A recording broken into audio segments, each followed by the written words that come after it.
And the situation I met was totally what I would describe as the solid mineral sector being in darkness, metaphorically, literally. Literally because Nigerians have not become accustomed to understanding or having a deeper knowledge of the potentialities of this sector in terms of its contribution to the GDP of Nigeria. Metaphorically because Nigerians' attention had been away from this sector. Why? Because we've been totally dependent on oil, for decades. And so, as a society, this is not, I wouldn't put the blame squarely on any particular segment of the society. It's the whole society, generally, both government, individuals, corporate citizens and all. Everybody had been so sold on the free flow of petrodollar from the oil industry. And we've been dependent on that. And because it was free and flowing, we neglected the critical sectors of the economy, like agriculture, and more importantly, like solid minerals. And so it was totally opaque in its operations, in its accountability, in its transformative efforts. It was opaque. That is not to say that nothing had been done.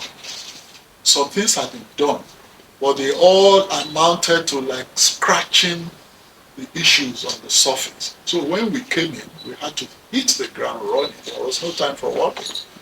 So we started to put in policy initiatives in place to open up the sector.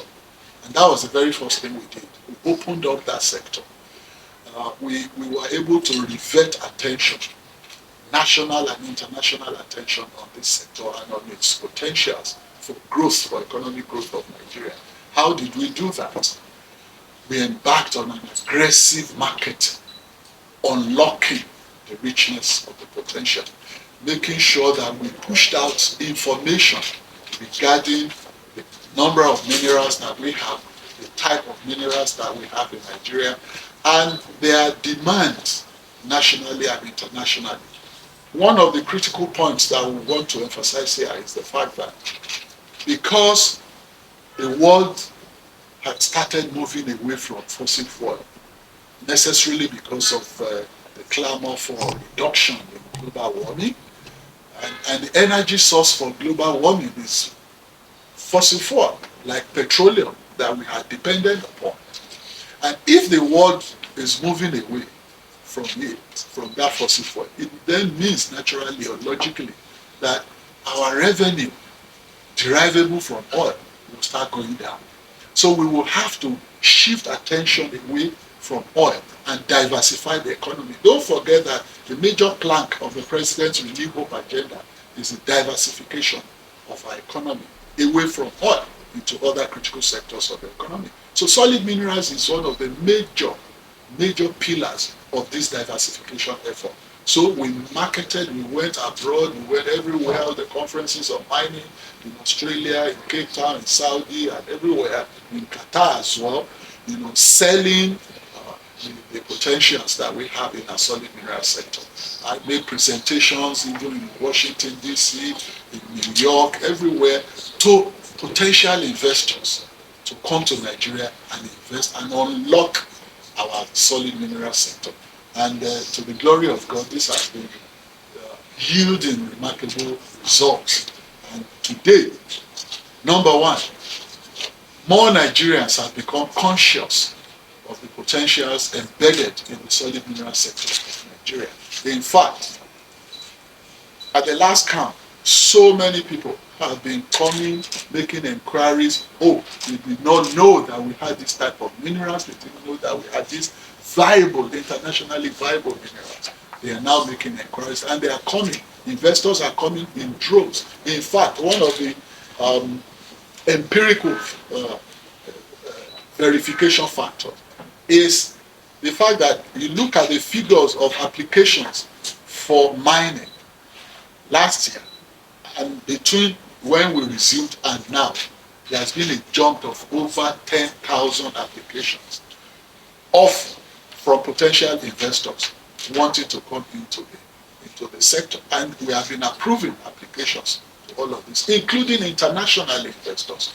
And of course, we needed to invite the big players. And without the big players coming into the sector, like in the oil sector, you have the big players. You have the Chevrons, you have the Totals, you have ExxonMobil and stuff like that. These are international, multinational big players who will bring the direct foreign investment that's much needed to unlock that sector. So in solid minerals, we also have big players internationally.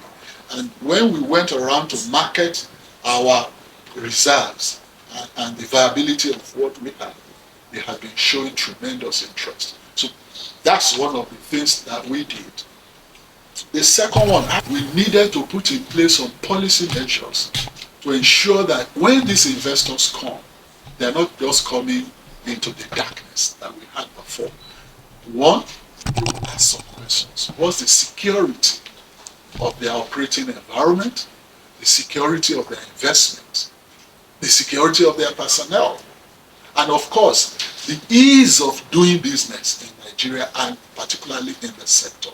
So, in terms of security, we met a lot of problems, challenges, I would say, like banditry, kidnapping, terrorism, and all that.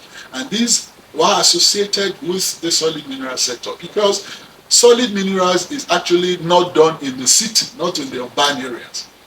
The operations are in the forest areas. And in the forest areas, insecurity was very rife in Nigeria. So what we did was to make a presentation to the president on this issue, and he graciously set up an interministerial committee to secure our natural resources. And these natural resources are solid minerals, the marine economy, and the forest resources. And all the ministers in charge of all these sectors are members of this committee, including the Minister of Defense, the Minister of Environment, Marine Economy, Interior, and the heads of the security agencies. And I'm the chairman of that committee. And we set to work. And our work had been so meticulous that the mine marshals that I unveiled a few months ago is a result of that interministerial effort.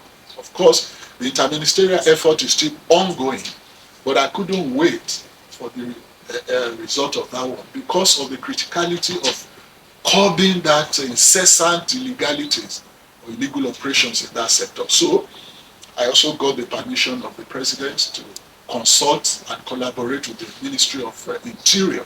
And the Minister of Interior gave me 2,200 strong men, members of the Civil Defense Corps, which I turned over to the military for training in modern warfare and to develop combat skills. And then we kitted them properly, armed them, and then I unveiled them. They are called the Mines Marshal.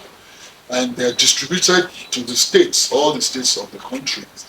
We have 60-man strong contingent or corps of these mine marshals in every state. And we are looking to add into the number so that our objective is to have a minimum of 100 strong corps of mine marshals in every state, including the FCT, well kitted, well armed. And since they started just about 2 months ago, they've been doing a yeoman's job. They've been arresting. In fact, as we speak, over 200 illegal operators have been apprehended by these mine marshals. And even the FCC is also cooperating with us. Even the Army. Just yesterday, I received a letter from the military, from the Army Chief of Staff, alerting me of the number of people that they have arrested conducting illegal mining. So we've been able to raise the consciousness of Nigerians and in fact the security agencies as to the illegalities that occurred in this sector and the need for us to curb these illegalities and sanitize the operating environment so that investors, both local and foreign investors, can have an unfettered atmosphere to operate so that Nigeria can begin to reap what it had lost for decades from that sector. Now, more and more investors are developing the confidence to come into this sector. Uh, number three is the issue of artisanal miners. Artisanal miners are mixed with illegal miners. And because we met a huge dose of unemployment in Nigeria, and there's no way we can't push all these people into the sea because they are Nigerians. So in curbing this illegality and the insecurity in the sector, we adopted a two-pronged approach. One is the persuasive, the second is the coercive. The persuasive is the appeal. We appealed to the illegal operators and the artisanals to form themselves into cooperatives so that they become formalized, they become legitimized, they will no longer be called illegal operators, they will be structured. And this is a win-win situation because it will make them bankable. It will enhance their business. If they form cooperatives, they become like a corporate entity. They can approach the financial institutions to obtain finance for their operations, to increase or enhance the scope of their operations, and then to procure equipment, more equipment that will be needed for them. Two is the fact that they will no longer be illegal. So they will no longer be looking over their shoulders and running helter-skelter all over the place. So there will be peace around the operating environment. Three is the fact that having become formalized and structured, government can now obtain or begin to derive the lost royalties, revenues, and taxes from those people. Because a corporate entity like a cooperative union or structure can be identified, and then they can be taxed, and they have to pay their royalties, which did not happen before we came in. So these are some of the efforts that we put in place. Another point is, which is part of our 7-point agenda. I forgot to mention that I wrote out a 7-point agenda on assumption of office, and all the things I've been saying are embedded in that 7-point agenda. Another item on the agenda is the establishment of the Nigerian Solid Minerals Company. Now, I also discovered on assumption of office that there is no institution or a corporate entity that can interface on behalf of Nigeria, that can enter into joint venture partnerships, what we call a JV, with investors to come in, unlock our potentials, invest, operate, and then pay the necessary royalties and taxes to government. Now, in the oil industry, you have the NNPC, which is a corporate body interfacing on behalf of Nigeria. So in the solid mineral sector, we also need the same thing. So that's why it is a critical item on our 7-point agenda. And we started formulating this, the NMC, the Nigerian Solid Minerals Company. Now, our own proposal for this company is, in terms of structure, is markedly different from the structure of the NNPC. For us, our desire is that whatever policies we put in place must be enduring. It must outlast or outlive this government, because we don't want future governments to come in and just either cancel it or exert undue or unnecessary political influence in running such entities aground.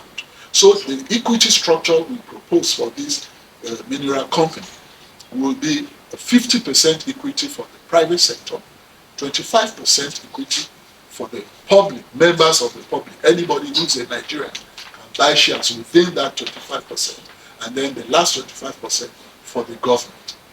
This is designed such that no government would have the muzzle, the equity muzzle, to wade into the management of such a body or such an institution, so that the private sector will have the highest shares, and it can then run it efficiently. Unlike when government has the highest shares, government can exert political influence at any time, change the board, change the management as it suits it. But if the private sector is the driving force behind it, it's difficult for government to intervene, so that this company will run efficiently on behalf of Nigeria, because Nigerians will have, members of the public will have 25%, the government will have 25%, but none of these 25% apiece will be enough to double or destroy the efficiency of management of the country. So that's a very critical one, and it's ongoing. We plan that in the fourth quarter of this year, it should be on stream. In fact, there's a bill in the National Assembly on it now, and there's going to be a public hearing very shortly on it. And at the end of it, it comes on stream. We're also working with the Ministry of Finance on this issue, the MOF. Another one is the creation of 6 mineral centers in the country, in each of the geopolitical zones in the country, because we have our minerals all over the country. So we can't just concentrate the mineral centers, processing centers in one sector of the country. So we have plans to establish 6 in all the 6 geopolitical zones of the country. And as we speak, those plans are ongoing. The work on the establishment, is ongoing in all of the geopolitical zones of this country. Now, a very major plank of attracting investors, whether local or foreign, is the generation of what we call big data. This data at the last press conference I had last week during the ministerial press briefing, one of the mischievous people there now turned it into a mild controversy, because I said we made a proposal of 200 billion for exploration. Exploration is through exploration that you generate data for the solid minerals. Now, what is exploration? There is aeromagnetic exploration, and there's drilling underground exploration. So it's two-pronged, and it's an expensive business. Now, when we came in, we found that Nigeria has over 100 minerals. And out of these 100, about 44 are internationally sought after. Internationally sought after. And out of these 44, all previous efforts, including the last government, to explore, to generate data on all of these minerals, only amounted to data generated on 5 out of 44 internationally viable minerals that we have. And even all the exploration efforts done in the past only covered about 5% of the land area of Nigeria. For example, Senegal has a land area of 71,000 square kilometers. Now, Senegal spent about $8 to $9 million on exploration annually. Nigeria, in contrast, has 793,000 square kilometers. So more than about 12 times the size of Senegal. And how much did you spend on exploration last year? $2.5 million. In the same period, Ivory Coast spent $146 million on exploration. Congo, DPR, Democratic Republic DR Congo, spent $133 million on exploration to generate data. Nigeria spent $2.5 million. And we have more minerals than these countries that are spending hugely to generate the necessary data, because it's the data that will attract the investors. Any investor coming into your sector will want to know the data in your sector so that it can make informed decision, investment decision. Number one, you must know the type of mineral, the volume of those minerals, and the longevity in terms of tenure. If I bring my millions of dollars into your sector and I'm zeroing in on a particular mineral, what is the volume of that mineral to justify my investment?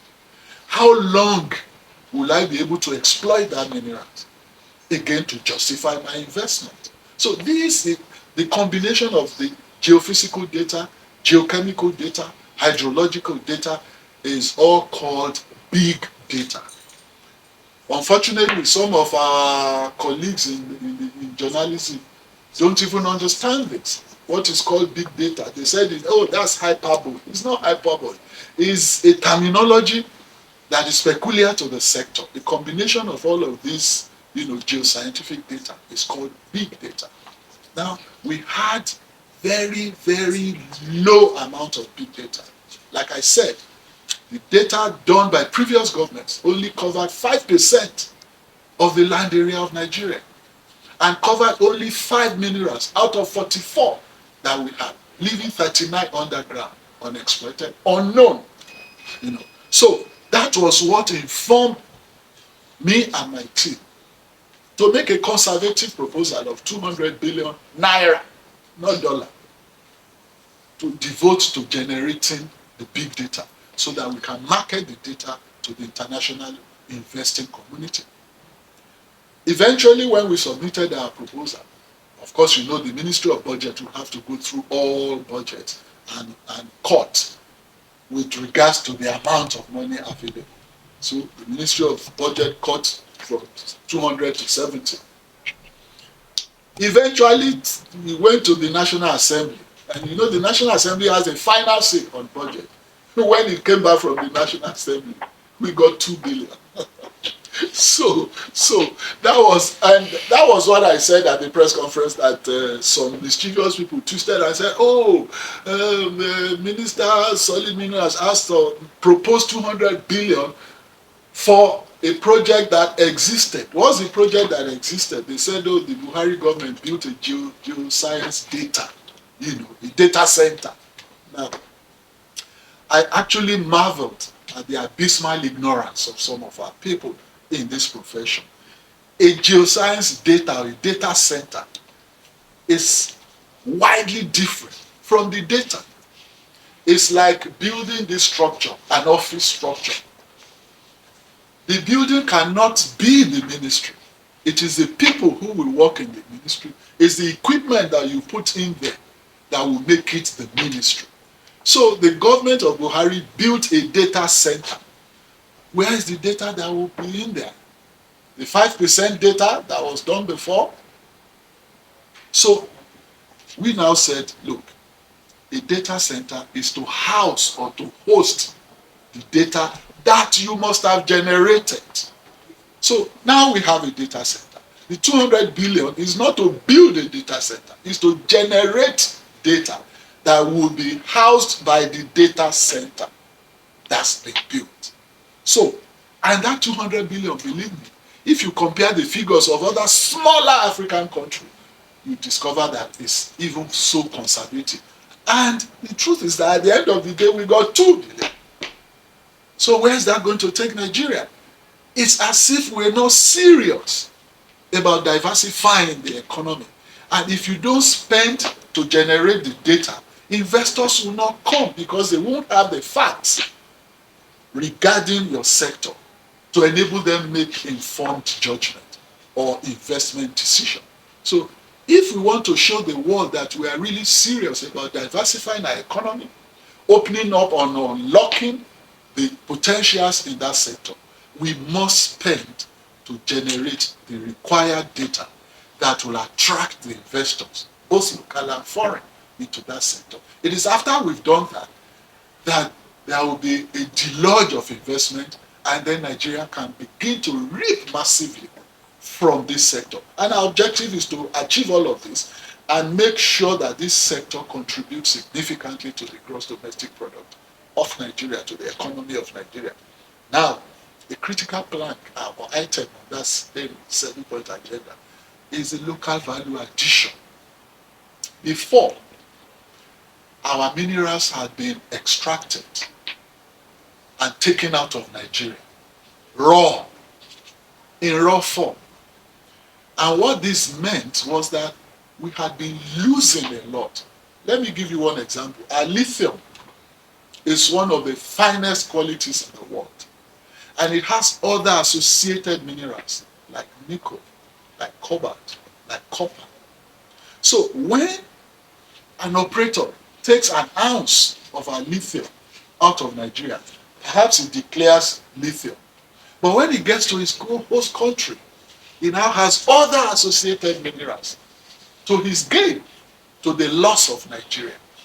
So our major policy, which we enacted, and I announced this publicly, is that henceforth we will no longer approve any application from an investor that does not show us a concrete plan for local value addition, which means processing here. So you can't carry away our raw materials anymore. You must process here to add local value addition. And this will generate a multiplier effect, like local employment, technology transfer, skill transfer, and all of that. This is what is called local value addition. And our objective there is to begin to produce EV batteries, electric vehicle batteries. The ingredient is lithium and other associated minerals. So why can't we produce those batteries here? Why must our raw materials, minerals be taken out to China, to other places to produce, adding tremendous value to those economies? So I announced that policy, and that policy has been widely accepted all over Africa today, because at some of the conferences I attended and presented papers on our own plans, other African countries bought into it. And in fact, in Riyadh early this year, after my presentation, all the African ministers that attended formed a group called the African Mineral Strategic Group, and I was elected the chairman. And today, that local value addition item on the agenda has now been Africanized. All African countries now make it their policy. Even some of the African presidents have made pronouncements on this issue, saying that no more cutting away of their raw minerals from their countries without local processing. So we have recorded, very, very remarkable results on this, and I'm so happy that it's happening in our time. They are arresting via haulage, and they are moving into the forest when called upon to do so. When we get intelligence that there is an illegal operation going on in a particular location, they move in there and they apprehend. Now, that is a coercive part of it, and it's really working. Again, we are introducing some technology. We're not just relying on men and materials alone. Now, the satellite surveillance gadget we are putting in there to enable us on this seat to be able to see real time the activities on all sites, all mining sites in Nigeria, so that when we notice any infraction, very quickly we can deploy the mine marshals to those locations. So we won't even wait for any interpersonal communication, passing of information. We'll be looking at all of the operations from our offices, and then we'll be able to take action immediately. So that reduces the time of knowledge and action. Right now we depend on information from people passing intelligence to us, but when the satellite surveillance gadget is working, we'll be able to see ourselves directly at all sites in Nigeria. And I think that's a very, very, very remarkable achievement, and a step forward in the right direction. A situation like that recently in one of the states in the north, where we were called upon, we were given intelligence as to the illegal operations going on there, and we sent men to go and curtail it, apprehend the operators. And when the men got there, the firepower of the people there was too much for them. So they called for reinforcement, and we dispatched more men. So, and even just a few days ago, the Inspector General of Police and I had a meeting on this issue, and is willing to give us more men to support those that we have on ground. The army itself, and don't forget, in my earlier remarks, I did mention that even the EFCC is cooperating with us. They also are arresting. The army, just this morning, I got a letter from the Chief of Army Staff, enumerating the number of illegal operators that they've arrested. So it's a holistic, effort cutting across all the security agencies. But the mine marshals are just the face of the security apparatus that we are putting in place. Given the statistics that I reeled out, comparative statistics of spending in exploration vis-a-vis other countries, you will see that we have not even started. And then what we are receiving from the National Assembly in terms of budget for exploration is really nothing, practically nothing, when you compare with other countries. And we have a goal. The goal is to unlock this sector for the benefit of Nigerians. And because we are creative people, and that's the mantra of the president, it's never say die. So we have to start thinking out of the box how to ensure that we still manage to generate the necessary data, even with the paucity of funds. And I said there are some options that we're exploring. One is to liaise with exploration companies or geoscientific data companies, those who are adept at exploration in the world, who are internationally renowned, for us to enter into a JV or, a PPP arrangement, public-private partnership arrangement, such that rather than us coming up with the whole amount of money, the company will come, expend its own resources, and then maybe we put something down as there's a terminology for that, our own commitment, to show commitment.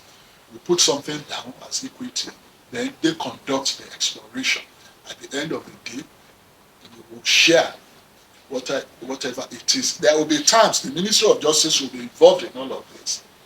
The second option is to actually look for a company that can come on their own without us putting a cover down, will spend their money to conduct the exploration around the country and identify the minerals, generate the necessary data.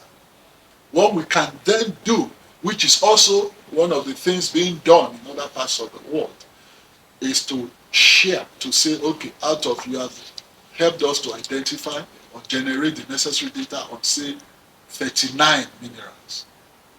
We can give you one of the minerals to exploit yourself so that you can recover the money that you have expended, because nobody is in this business for charity.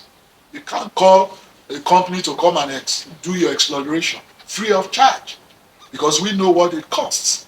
So we can give them, say, a mineral or a site to exploit, to drill, process, and recover the money that they had expended for the whole country. So these are two options that we are looking at. And as we speak, we are moving far ahead in the negotiations on these two options, so that with or without the money from the budget, we can achieve our aim at the end of the day.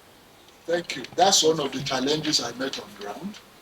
And I started to make efforts to really, again, I'll use the word sanitize the environment, because that issue was one of the cogs in the wheel of progress of the sector. Investors don't like to come into a muddled environment, and investors want the safety of their investment and the adherence to regulations and laws. So your judicial system is a major attraction or disinvestment to the sector. So what I did and my team was to look at the interests of the various sub-national groups, like the states, the local governments, because we operate a constitution that delineates the functions of all levels of authority, federal, which is all items on the exclusive legislative list belongs to the federal. All items on the residual list belongs to the state.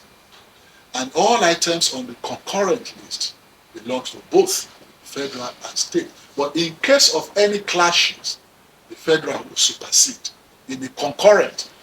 But the solid minerals belongs in the exclusive legislative list, which means it's only the federal government that can make policies and laws guiding the sector. So the states don't have any business making any policy pronouncements. But our environment, our culture, the dynamics of our country, there are certain, imperatives, if you want to move ahead, that you must be cognizant of. and resolve. So I tried to think outside the box, and I decided that we must factor in the states and other subnational groups so that we can both, because we have the same goal anyway, the same objective. They also want to benefit from the proceeds of what is underground in their states.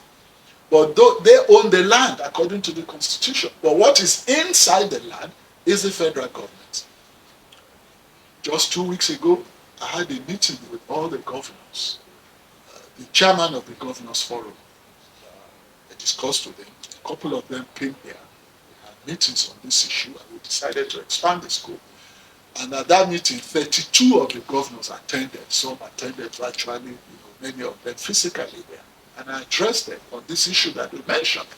And look, a potential investor does not want to come to Nigeria when the federal government will make laws today, the states will make another laws contradicting that tomorrow. No investor will come into that environment. So we must harmonize our regulatory framework so that it will be attractive to investors. And it will be straightforward, and it will also contribute to the ease of doing business in Nigeria. And I told them, we're just not talking. We have made a lot of initiatives, put initiatives in place to walk our talk. Number one, in every state of the country, there is a committee that is charged with monitoring the operations of mining. In every state, it's called MIREMCO.